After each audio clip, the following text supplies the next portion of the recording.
आज की इबादत में आप सभी का स्वागत है। आप सबको जय मसीह की। प्रार्थना शुरू करने से पहले हम परमेश्वर के वचन को सुनेंगे, परमेश्वर के आह्वान को सुनेंगे और अपने ध्यान को उस आह्वान की तरफ लगाएंगे। यहोवा की स्तुति करो, यहोवा का धन्यवाद करो, क्योंकि वो भला है, उसकी करुणा सदा की है।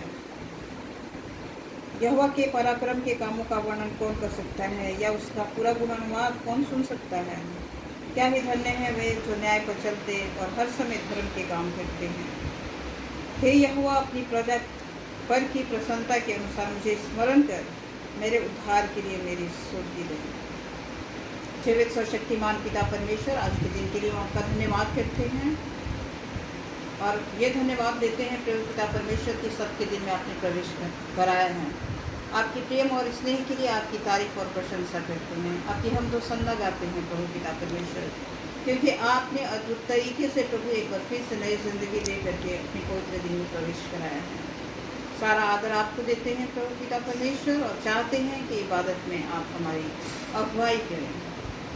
ये छोटी सी प्रार्थना पिता विश्वास और ईमान से मांगते हैं, खुदा यीशु के नाम से, आमीन। आइए हम प्रभु की प्रशंसा में गीत गाएं।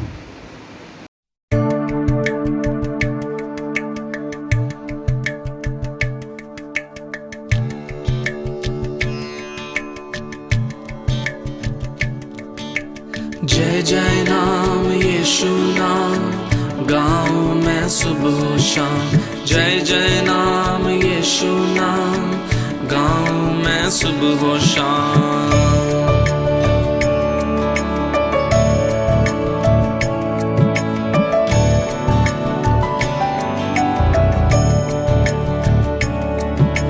जय जय नाम यीशु नाम, गाऊं मैं सुबह शाम। जय जय नाम यीशु नाम, गाऊं मैं सुबह शाम। जय जय नाम यीशु नाम, गाऊं मैं सुबह शाम। जय जय नाम यीशु नाम, गाऊं मैं सुबह शाम। बलहीन का सहारा, पापियों का दोस्त है तू यीशु, तू है कितना प्यारा, शब्द न कैसे बताऊं। बलहीन का सहारा, पापियों का दोस्त है तू यीशु, तू है कितना प्यारा, शब्द न कैसे बताऊं। जय जय नाम यीशु नाम, गाऊं मैं सुबह शाम। जय जय नाम यीशु नाम, गाऊं मैं सुबह शाम। जय जय नाम यीशु नाम, गाऊं मैं सुबह शाम। जय जय नाम यीशु नाम, गाऊं मैं सुबह शाम। तुझ में बना रहूं तो अमृत फल लाऊं मैं, गाऊं तेरी जय सदा तो तुझ सा बन जाऊं मैं। तुझ में बना रहूं तो अमृत फल लाऊं मैं, गाऊं तेरी जय सदा तो तुझ सा बन जाऊं मैं। जय जय नाम यीशु नाम, गाऊं मैं सुबह शाम। जय जय नाम यीशु नाम, गाऊं मैं सुबह शाम। जय जय नाम यीशु नाम, गाऊं मैं सुबह शाम। जय जय नाम यीशु नाम, गाऊं मैं सुबह शाम।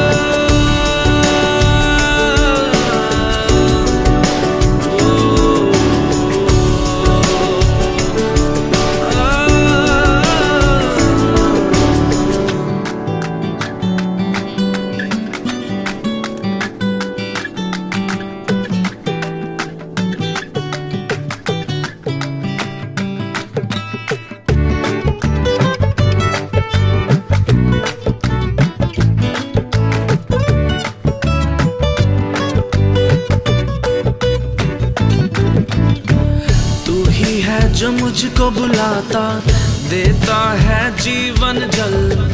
तेरी शक्ति पाऊं सदा और योजना है सफल। तू ही है जो मुझको बुलाता, देता है जीवन जल। तेरी शक्ति पाऊं सदा योजना है सफल हो जाए। जय जय नाम यीशु नाम, गाऊं मैं सुबह और शाम। जय जय नाम यीशु नाम, गाऊं मैं सुबह और शाम। जय जय नाम यीशु नाम, गाऊं मैं सुबह और शाम।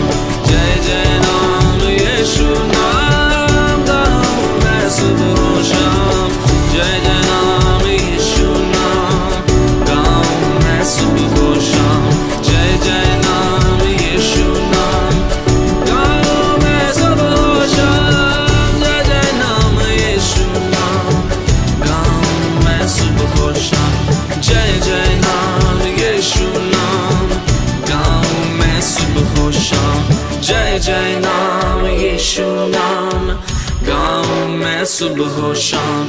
जय जय नाम यीशु नाम, गाऊं मैं सुबह और शाम। जय जय नाम यीशु नाम, गाऊं मैं सुबह और शाम। जय जय नाम यीशु नाम, गाऊं मैं सुबह और शाम।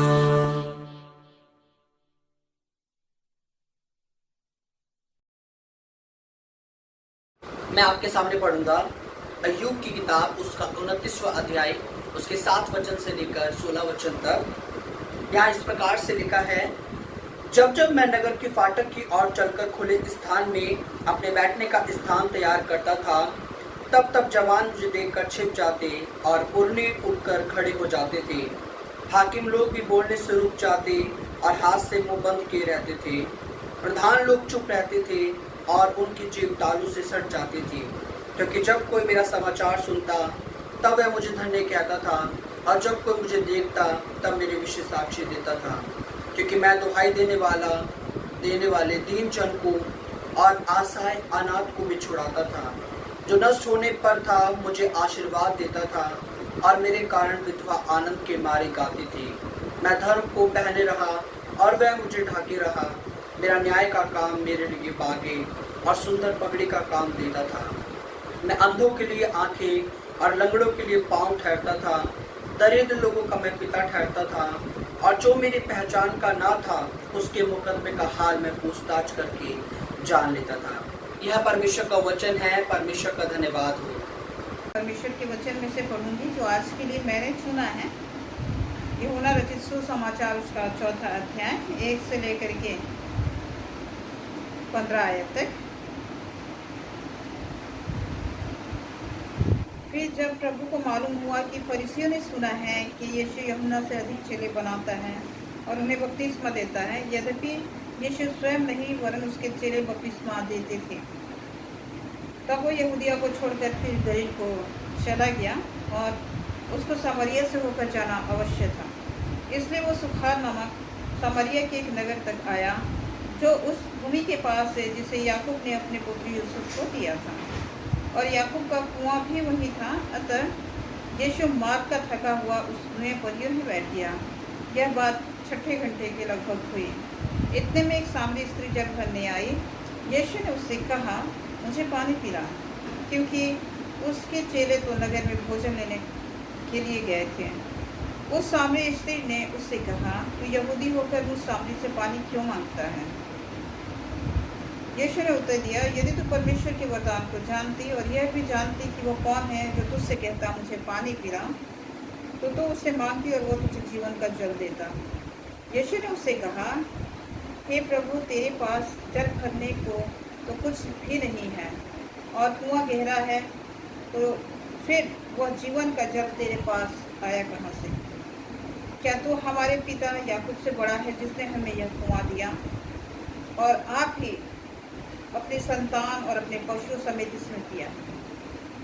यीशु ने उत्तर दिया, जो कोई यह जल पिएगा फिर प्यासा ना होगा, परंतु जो कोई उस जल में से पिएगा जो मैं उसे दूंगा, फिर वो अनंत काल तक प्यासा न होगा, वरन जो जल मैं उसे दूंगा वह उसमें एक सोता बन जाएगा जो अनंत जीवन के लिए उमड़ता रहेगा। स्त्री ने उससे कहा, हे प्रभु, वह जल मुझे दे ताकि मैं प्यासी ना हूँ और ना जल भरने इतनी दूर जाऊँ। इसके बाद मैं पढ़ूंगी इसी में से आगे 23 आयत से। परंतु वो समय आता है, वरन अब भी है, जिसमें सच्चे भक्त पिता की आराधना आत्मा और सच्चाई से करेंगे, क्योंकि पिता अपने लिए ऐसे ही आराधकों को ढूंढता है। परमेश्वर आत्मा है और अवश्य है कि उसके आराधक आत्मा और सच्चाई से आराधना करें। स्त्री ने कहा, मैं जानती हूँ कि मसीह जो क्रिस्तुस कहलाता है आने वाला है, और जब वो आएगा तो हमें सब बातें बता देगा। यीशु ने उससे कहा, मैं जो बोल रहा हूँ वही हूँ। उसके बाद हम इसी के आगे हम देखते हैं 39। उस नगर के बहुत से सामरियों ने उस स्त्री के कहने से यीशु पर विश्वास किया, क्योंकि उसने यह गवाही दी थी कि उसने सब कुछ जो मैंने किया है मुझे बता दिया। इसलिए जब ये सामरी उसके पास आए तो उससे विनती करके कहने लगे कि हमारे यहाँ रह, और तब वह वहाँ 2 दिन तक रहा। उसके वचन के कारण और भी बहुत लोगों ने विश्वास किया और उस स्त्री से कहा, अब हम तेरे कहने से विश्वास नहीं करते, क्योंकि हमने आप ही सुन लिया और जानते हैं कि यह सचमुच में जगत का उद्धार करता है। ये प्रभु यीशु मसीह का सुसमाचार है। इस सुसमाचार के पढ़े और सुने जाने पर परमेश्वर हमें बहुत आयत की आशीष प्रदान करे। आमीन। आज का प्रवचन है, स्पेशली मैं ये सोच रही थी कि सामरी स्त्री के बारे में आज जो है उसके बारे में आपसे जिक्र करूं, उसके कामों के बारे में मैं आपको बताऊं। और मुझे जब भी मौका मिलता है तो मैं यही सोचती हूँ कि मैं स्त्रियों के ऊपर फोकस करूँ। तो मैं धन्यवाद देती हूँ पादरी साहब का कि उन्होंने मुझे मौका दिया कि मैं आज का फिर से मैसेज प्रिपेयर कर सकूँ, आपके सामने पेश कर सकूँ। यहाँ पर हम सामने स्त्री के बारे में उसकी स्टोरी हम सभी को ही जानते हैं, और बहुत ही खूबसूरती के साथ में यहाँ पर उनके बारे में बताया गया है कि किस तरीके से यीशु मसीह जो है बात करते हैं मरियम के वो सामरी स्त्री से। और यहाँ पे लिखा है कि यीशु मसीह जो है, यीशु मसीह को मालूम हुआ कि फरीसियों ने सुना है कि यीशु यूहन्ना से अधिक चेले बनाता है और उन्हें बपतिस्मा देता है, अर्थात यीशु मसीह स्वयं नहीं देते थे लेकिन उनके चेले देते थे। तो जिस रास्ते से होकर के यीशु मसीह को यहूदिया जाना था, उस रास्ते को खुदावंद यीशु मसीह ने छोड़ दिया और वो सामरिया से होकर उन्होंने जाना अवश्य समझा। और यीशु मसीह सामरिया के एक नगर तक आया, और जो उस भूमि के पास है जिसे याकूब ने अपने पुत्र यूसुफ को दिया था, और याकूब का कुआं भी वही था। अतः यीशु मार्ग का थका हुआ उस कुएं पर यूं ही बैठ गया, और ये 6 घंटे के लगभग का समय था। यीशु मसीह के बारे में हम देखते हैं कि यीशु मसीह जब मिनिस्ट्री कर रहे थे तो चलते चलते भोजन की ज़रूरत पड़ी और उन्होंने अपने चेलों को भेज दिया। लेकिन यीशु मसीह को ये पता था कि मैं अपनी अंतिम यात्रा के पड़ाव में निकलने वाला हूँ, और सामरिया भी वो देश है, याकूब और उसके वंशज भी यहीं रहते हैं, यूसुफ भी के लोग, यूसुफ और उसके परिवार के लोग रहते हैं। और याकूब ने ये कुआं जो है, याकूब ने अपने पुत्र यूसुफ को जो कुआं दिया था, ये वही कुआं था। ये वो कुआं था जो विश्वासियों का, अब्राहम, इसहाक और याकूब का परमेश्वर है। आज यीशु मसीह उस कुएं के ऊपर बैठे हैं। यीशु मसीह टायर्ड हैं, यीशु मसीह थके हैं। क्यों? इसलिए वचन का प्रचार करने, लोगों को ढूंढ रहे हैं यीशु मसीह, जो वाकई में प्रभु यीशु मसीह के लिए, परमेश्वर के लिए जिनकी रूह प्यासी है। और यीशु मसीह काम करने से थकते नहीं हैं। जो टास्क दिया है परमेश्वर ने, उस टास्क को वो पूरा करते हैं। और आगे आए तो यही लिखा है कि मेरा भोजन यही है कि मैं अपने भेजने वाले की इच्छा को पूरी करूं। और यहाँ पर यीशु मसीह अपने आप को डिहाइड्रेट महसूस करते हैं।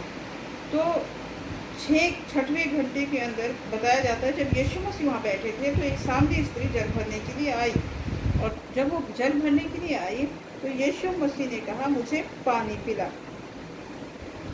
यहाँ पर हम देखते हैं जब पानी का जिक्र आता है तो वो कुआं और यीशु मसीह का वो प्यास हम देखते हैं उस लेडी के लिए बातचीत करने के लिए।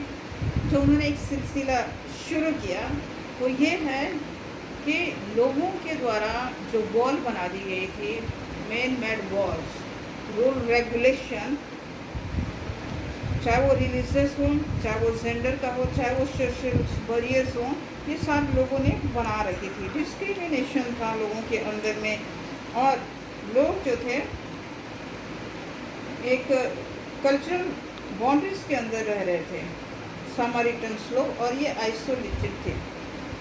और इन सारी बैरियर्स को प्रभु यीशु मसीह तोड़ते हैं। क्यों? क्योंकि वचन में लिखा है कि यहूदी किसी तरीके से सामरिया के लोगों से संबंध नहीं रखते थे। आज के जीवन में भी ऐसा है कि हम अपने से दूसरों को छोटा समझते हैं, अपने आप को ज़्यादा हाई लेवल का समझते हैं, और डिस्क्रिमिनेशन हमारे बीच में भी रहता है। रिलीजियस पीपल होकर के भी ऐसे उनके ख्यालात थे, और यीशु मसीह ने उस सोशल बैरियर्स जो उनके बीच में था उसको यीशु मसीह ने तोड़ा।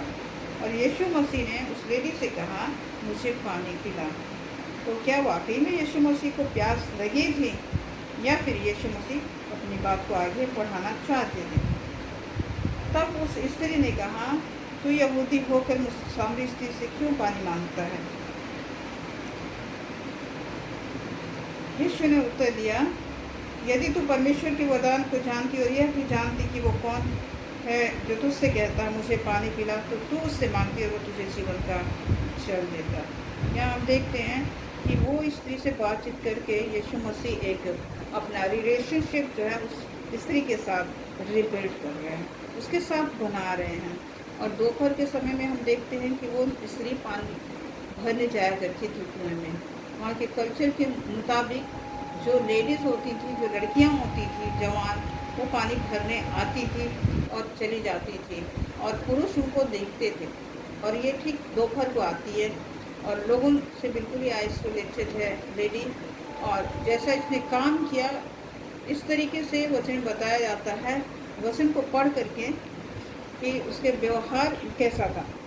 लोगों से तालमेल उसका नहीं होता था, लोग पथरवाह करते थे, जैसा कि वचन के अनुसार पढ़ने से पता चलता है जब पुरानी हम व्यवस्था को पढ़ते हैं। यहाँ पर वो लेडी जो है यीशु मसीह से बातचीत करती है, और यीशु मसीह ने जब पानी मांगा तो उसने कहा कि तुम मुझे जीवन का जल कैसे दे सकता है? आपके पास तो जल भरने के लिए कुछ भी नहीं है, कुआं भी गहरा है, तो जीवन का जल आपके पास आया कहाँ से? क्या आप हमारे पिता याकूब से भी बड़े हैं, जिन्होंने हमें ये कुआं दिया और हमने अपने परिवार समेत इसमें से पिया? अर्थात ये लड़की जो है, ये जो सामरिटन वुमेन है, वो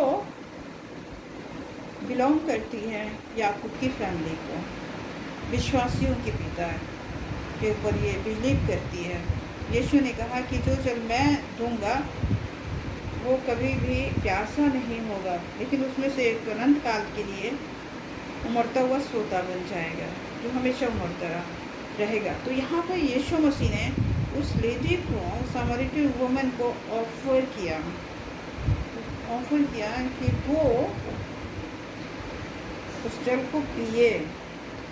उसने विश्वास को जगाया उसके अंदर यीशु मसीह ने। और तब यीशु ने कहा, तब उस स्त्री ने यीशु से कहा कि हे प्रभु, वो जल दे ताकि मैं उसे पीऊँ और फिर से इतनी दूर जल भरने को ना आऊँ। और जब ऐसी बातें चल रही थी तो वहाँ पर हम देखते हैं कि वो स्त्री से प्रभु यीशु मसीह कहते हैं कि अपने पति को बुलाना। स्त्री ने उत्तर दिया कि मैं बिना पति की हूँ। और यीशु मसीह ने कहा, तू ठीक कहती है कि मैं बिना पति की हूँ, फिर भी तू 5 पति कर चुकी है और जो तेरे पास है वो भी तेरा नहीं है।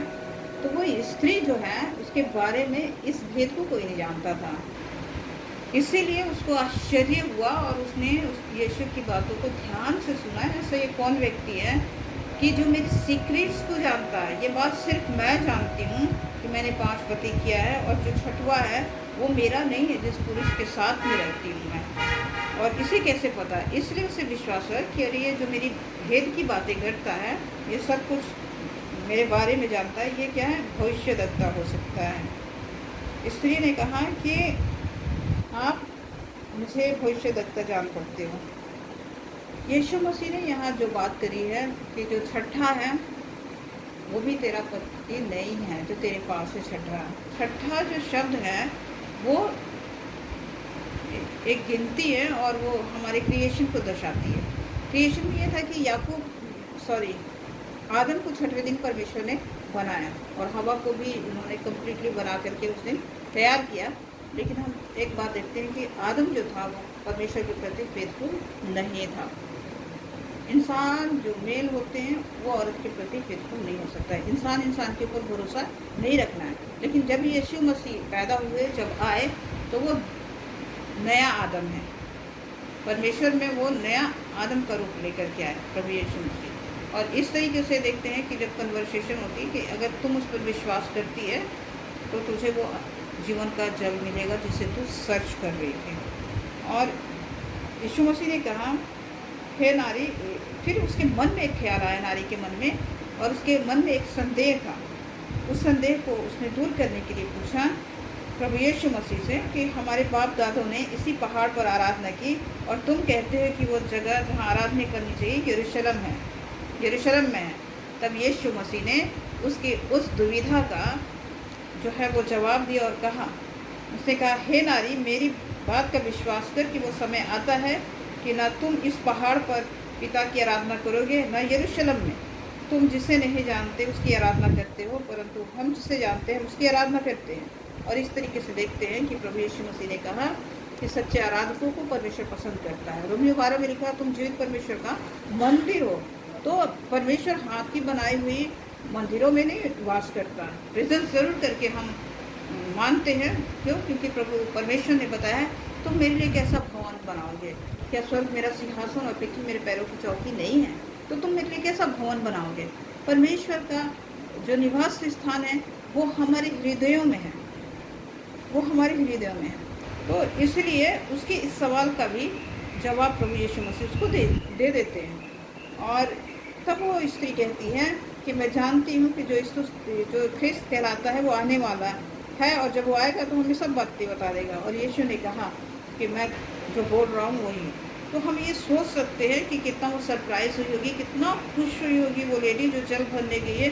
अब हम वहाँ देखते हैं कि एक लेडी जो सिन के अंदर है, यीशु मसीह उससे बातचीत करते हैं और एक सिलसिला शुरू करते हैं, उससे रिलेशंस बनाते हैं यीशु मसीह।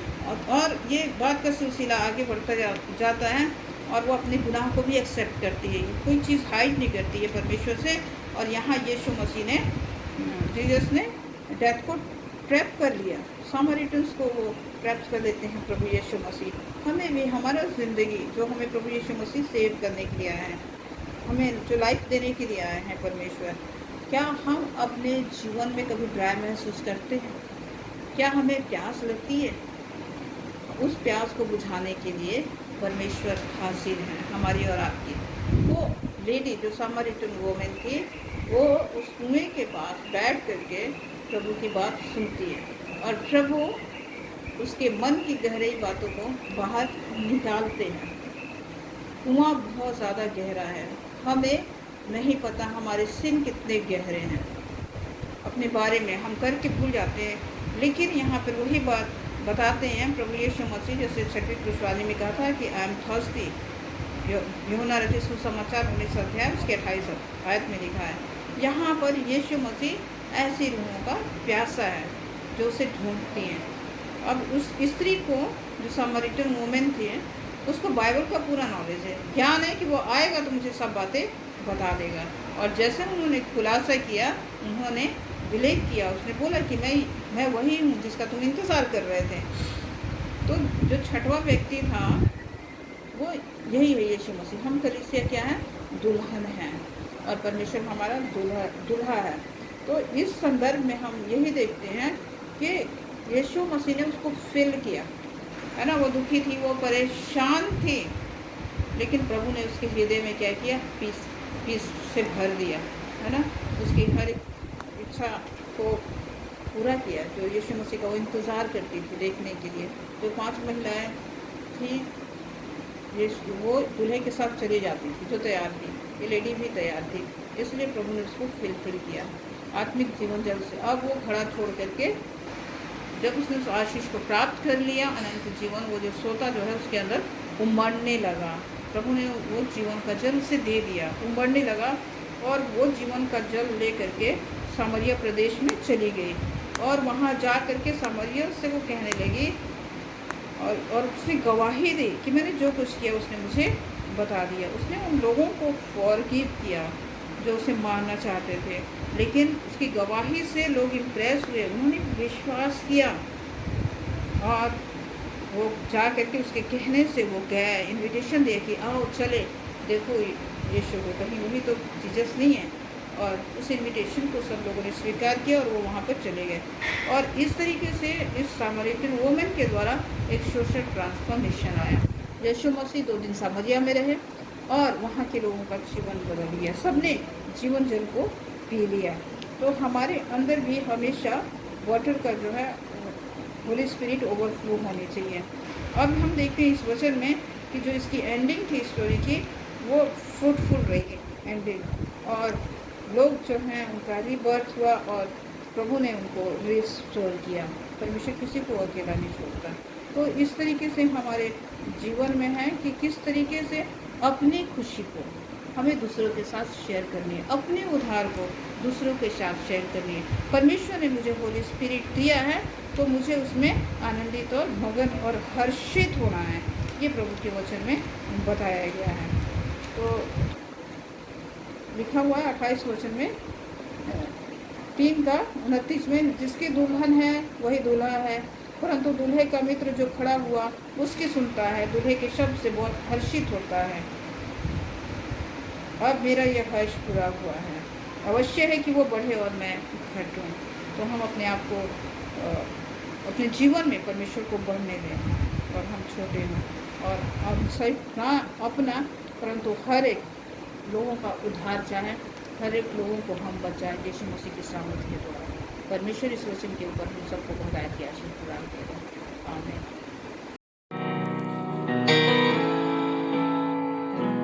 Bless the Lord, oh my soul, oh my soul, I worship your holy name.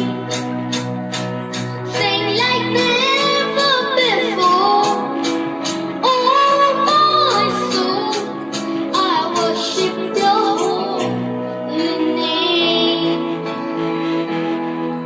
The sun comes up, it's the new day dawning.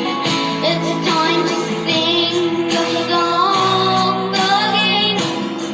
Whatever may pass and whatever lies before me, let me be singing till the evening comes. Bless the Lord, oh my soul, oh my soul, I worship your holy name.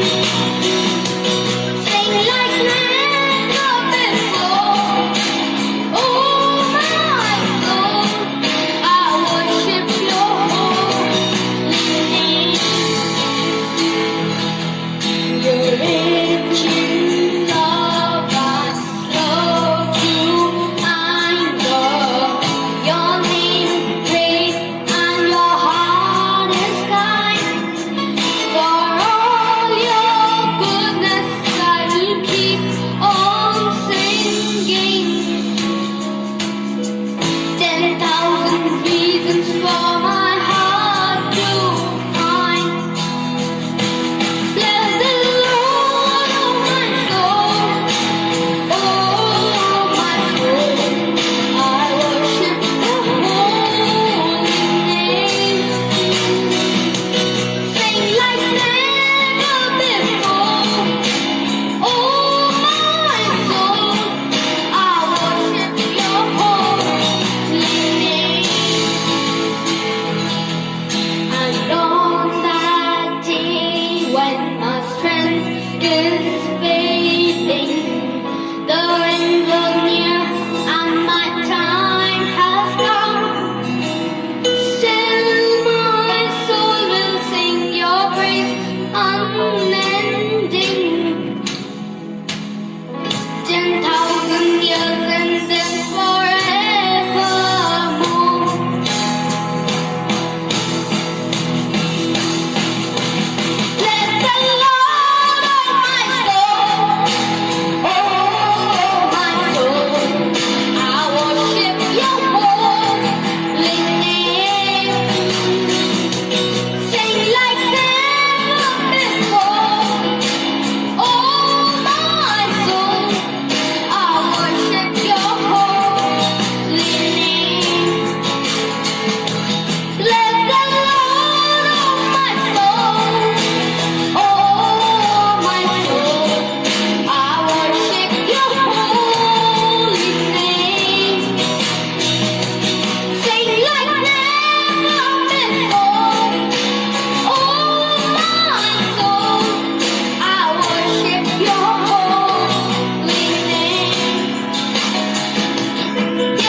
कामों के लिए, प्रभु आपकी वंदना करने के लिए, आपकी महिमा और प्रशंसा का करने के लिए खुदा पिता परमेश्वर, और प्रार्थना करते अपने तमाम कॉन्ग्रेगेशन के लिए खुदा पिता परमेश्वर, प्रिय भाई और बहनों के लिए प्रभु पिता जो अपने अपने घरों में हैं और आपका इंतज़ार करते हैं प्रभु पिता परमेश्वर इस बात के लिए कि कब जगह खुलेगा और हम आपकी इबादत और हम कर पाएंगे प्रभु पिता परमेश्वर, आपकी उपस्थिति में आ पाएंगे, संगति करने पाएंगे प्रभु पिता परमेश्वर। प्रार्थना करते हैं, धन्यवाद देते हैं खुदा पिता परमेश्वर अपने पास बादशाहत के लिए, धन्यवाद देते हैं। हमारे कम्युनिकेशन बहुत सारे ऐसे लोग हैं जो बीमार थे, अब अच्छे हैं प्रभु पिता परमेश्वर, आपने उन्हें रिकवरी दी है। प्रार्थना करते हैं प्रभु शारीरिक दुर्बलताओं को दूर करने के लिए, जिनके शरीर के अंदर दुर्बलता है प्रभु उन्हें भी आप दूर करने में मददगार हैं।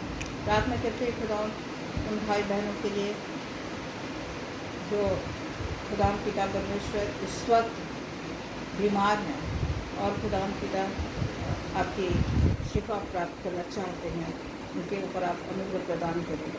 आपने बहुत सारे लोगों का जन्मदिन है, उनके लिए भी हम आपका धन्यवाद करते हैं। सालगिरह है, इसके लिए भी हम आपका धन्यवाद करते हैं कि हमारे पास बादशाह आपका प्रभु पिता परमेश्वर कल सालगिरह का प्रभु आपने उन्हें आशीषों से नवाजा, इसलिए आपका धन्यवाद करते हैं। प्रधान पिता परमेश्वर धन्यवाद करते हैं कि आप हर समय हम सबके साथ रहते हैं, हर एक के घर में आपकी सुख और शांति हो प्रभु, आपका इत्मीनान हो, आपकी आशीष हो प्रभु पिता परमेश्वर। हम आपको ढूंढने वाले हो सके, पवित्र आत्मा आप हम सबकी अगुवाई करें खुदा, हमारे गुनाहों और कसूरों को माफ़ करने वाले परमेश्वर अपनी दुल्हन को प्रभु पवित्र बनाएं और खुदा पिता परमेश्वर अपने लहू से हमारे पापों को प्रभु धोते रहें।